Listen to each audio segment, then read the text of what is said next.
Évangile de Jésus-Christ selon saint Jean 5, 17, 30. Alors, ils commencèrent à persécuter Jésus, parce qu'il avait fait sa guérison le jour du sabbat. Jésus leur répondit, « Mon Père est toujours à l'œuvre. Et moi aussi je suis à l'œuvre. » Ces paroles rendirent les autorités juives encore plus déterminées à l'éliminer. Pas seulement parce qu'il avait enfreint la loi du sabbat, mais parce qu'il disait que Dieu était son propre Père, et ainsi il se faisait l'égal de Dieu. Alors Jésus leur déclara, « En vérité, je vous le dis, le Fils ne peut rien faire par lui-même.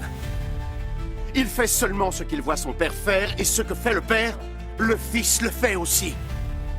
Car le Père aime le Fils et lui montre tout ce qu'il fait lui-même. Il lui montrera des œuvres encore plus grandes à faire, et vous tous ici en serez étonnés. Tout comme le Père relève les morts et les rend à la vie, de la même façon, le Fils donne la vie à qui il veut. Le Père ne juge personne lui-même. Il a donné au Fils tout pouvoir pour juger, de sorte que tous doivent honorer le Fils comme ils honorent le Père. Quiconque n'honore pas le Fils n'honore pas le Père qui l'a envoyé. En vérité, je vous le dis, ceux qui entendent mes paroles et croient en celui qui m'a envoyé auront la vie éternelle. Ils échappent au jugement, mais sont déjà passés de la mort à la vie. En vérité, je vous le dis, le temps va venir. Le temps est déjà venu où les morts vont entendre la voix du Fils de Dieu. Et ceux qui l'auront entendu vivront. Tel que le Père lui-même est source de vie, de la même manière, il a créé son Fils pour être aussi source de vie. Et lui a donné le pouvoir de juger parce qu'il est le Fils de l'homme. Ne soyez pas étonnés de ça. L'heure approche où tous les morts entendront sa voix et sortiront de leur tombeau. Ceux qui auront fait le bien ressusciteront et vivront. Et ceux qui ont fait le mal ressusciteront et seront condamnés. Moi-même, je ne puis rien faire par ma seule volonté.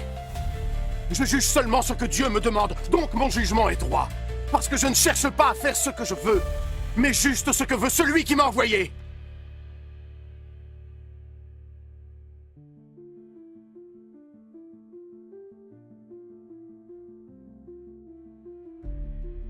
Jésus, juge et donateur de vie.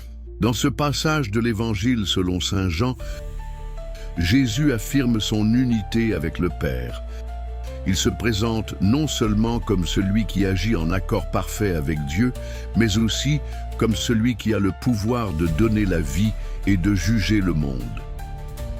Cette déclaration choque ses contemporains, car en affirmant que Dieu est son Père, il se place à son égal.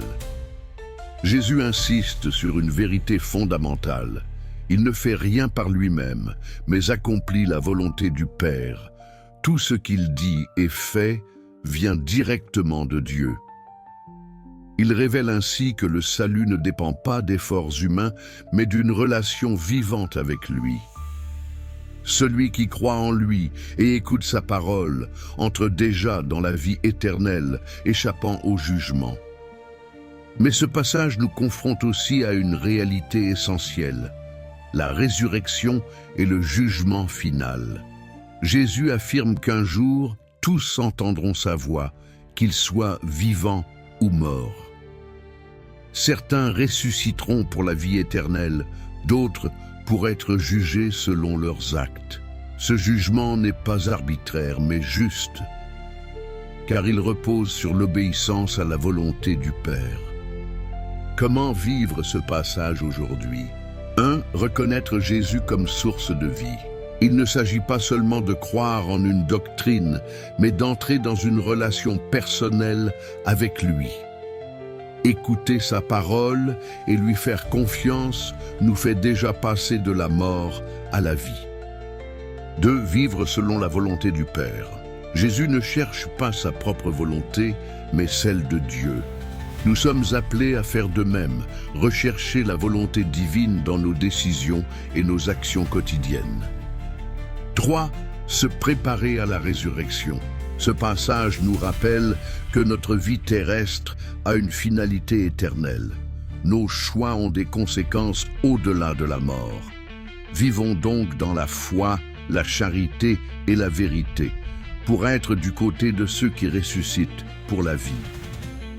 Finalement, ce texte est une invitation à prendre au sérieux la parole du Christ, croire en lui, vivre selon sa volonté et espérer la résurrection. C'est ainsi que nous entrons, dès aujourd'hui, dans la vie éternelle.